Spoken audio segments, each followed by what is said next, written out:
Africa has been arbitrarily and prejudicially profiled as risky for investment on entirely spurious grounds. As a result, the volumes and financing available for African development are traditionally minute, and the cost of these finances is notoriously extortionate. It is difficult to avoid concluding that in terms of development financing architecture, the global system is rigged against African progress. It is our role, members, honorable members, it is our role to persistently bring to the attention of the world the importance of abandoning a fundamentally unjust global financial system and the prejudicial biases and attitudes that underpin it, not solely for Africa's sake, but to avert the collective peril of humanity. As African leaders, we have to canvass this agenda at every available opportunity in every forum. It is clear now that the climate crisis will be brought under control once the global financial and governance frameworks facilitate Africa to emerge as the champion of a green industrial revolution. To get there, we have to deepen African unity, sustain and intensify our collaboration, and speak in one firm, clear voice.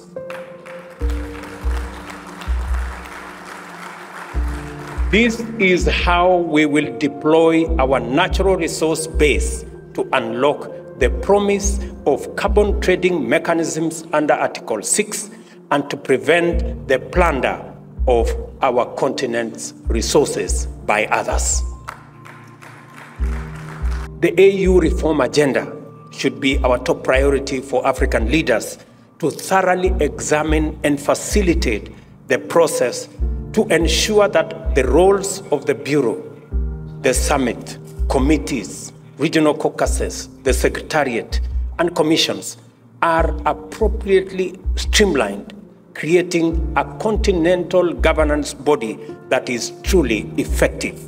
Equally, the imperative to fully operationalize the Pan-African Parliament is urgent. We must also review the funding arrangements for our AU budgets. It is an important thing for us to discuss. African Solutions, Agenda 2063, the Africa Continental Free Trade Area, and the vision of a young, clean, green continent of the future will remain a pale dream until if we do not equip the Africa Union with the necessary capacity to live up to our aspirations. I'm also aware that a key setback for our individual and collective efforts to break free of our intractable problems with climate change, peace, and security lies with a fundamental flaw in our global multilateral governance structure. The apex organ of the UN system, you all know, the Security Council, persistently manifests a continental resistance to the values and principles that inspired the formation of the UN and which the institution is mandated to promote and defend. Do you know that only 5 countries of this world hold meaningful power in the UN Security Council? None of them is African. More than half of the world's population is not represented in the UN Security Council. It is neither democratic, it is not representative, it is not transparent, it is not accountable.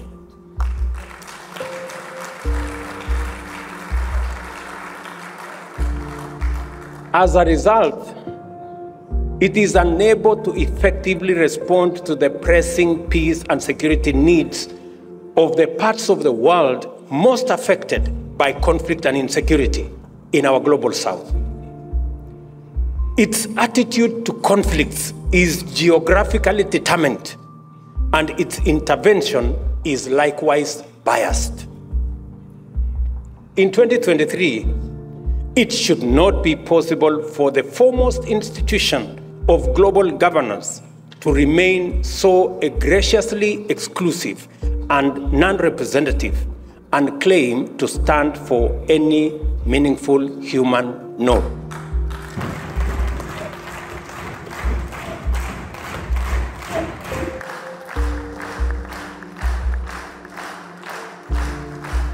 Djibouti's geostrategic potential grows more immense as globalization advances and as geopolitical complexity intensifies. Every significant peace and security actor factors Djibouti as a component of effective global strategy as a matter of course. Djibouti is also a diplomatic hub of no mean repute. IGAD is not headquartered here by accident. I commend the progress that Djibouti is making in mobilizing effective consensus among IGAD members states on regional environmental peace and security issues. I also appreciate Djibouti's role under the leadership of His Excellency President Ismail Omar Guelleh in leading the fact-finding mission to assist in the resolution of maritime dispute with a friendly neighbor. Your good offices have been a tremendous source of comfort. To highlight the impressive scope and promise of appropriate continental instruments, let us reflect for a moment on the Africa Continental Free Trade Area. This single mechanism has inaugurated the world's largest free trade area. Under it, 54 countries have agreed to create a single market with a population of 1.4 billion and a GDP of US dollars 3.4 trillion. The free trade is projected to lift 30 million people out of extreme poverty and boost incomes by 7% or US dollars 450 billion by 2035. This is the magnitude of what typical Pan-African collective action can achieve, and we are only getting started. Sequencing will always be critical in these initiatives. African integration will require freer movement of people and goods, which in turn call for better infrastructure and better connectivity. Yet the soul of free trade is the medium of exchange. The barriers to easy payments and settlements across borders within our continent are simply unsustainable. Let me give you an example. Traders from Djibouti selling to Kenya, or traders from Kenya selling to Djibouti, have to look for US dollars. How is US dollars part of the trade between Djibouti and Kenya? Why?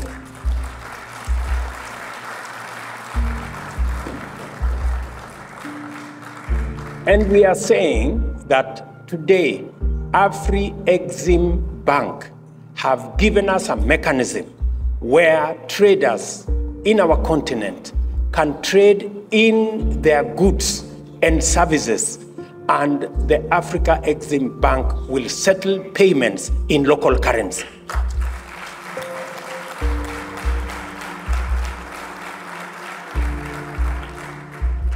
That is why Kenya champions the Pan-African payment and settlement system that is done by our own institution, the Afri-Exim Bank. Why, members? Why is it necessary for us to buy things from Djibouti and pay in dollars? Why? There is no reason. And we are not against the US dollar. We just want to trade much more freely. Let us pay in US dollars what we are buying from the US. But what we are buying from Djibouti, let's use local currency.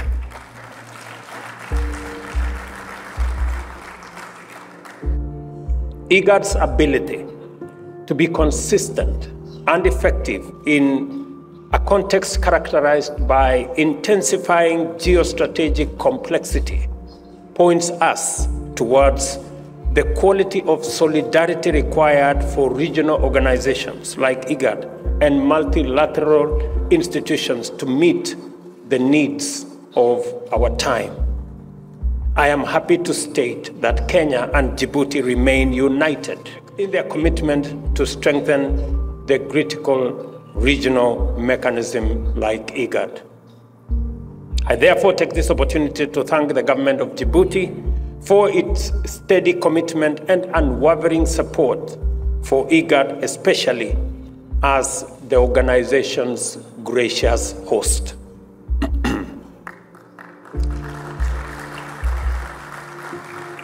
Aside from IGAD, Kenya and Djibouti are brought together by a common goal of promoting peace and stability in the Horn of Africa through other mechanisms. We are both troop-contributing countries for efforts aimed at stabilizing Somalia and combating terrorism through the African Union's transition mission in Somalia, ATMIS, as well as its precursor, the African Union mission in Somalia, AMISOM. These efforts represent our shared commitment to collaborate consistently in the pursuit of our mutual interests, bilaterally, regionally, multilaterally, for the benefits of our peoples. As the country's parliament, this assembly is the place where the nation reasons with itself in order to generate solutions and guide progress. Your deliberations matter to Djibouti's national agenda, for our region, and where our destiny is forged. And as a result, my coming here, ladies and gentlemen, is not just a visit. It is an opportunity to consolidate the friendship between our two people. I have agreed. We did agree that we are going to work on the visa requirements for our diplomatic and services sectors. And the processes between the two countries have been concluded. I have today informed my brother, President Goulet, that we will not only make it possible for people holding diplomatic passports and services passports to come to Kenya without the need for a visa, but I have also extended it to all the people of Djibouti, even those holding ordinary passports.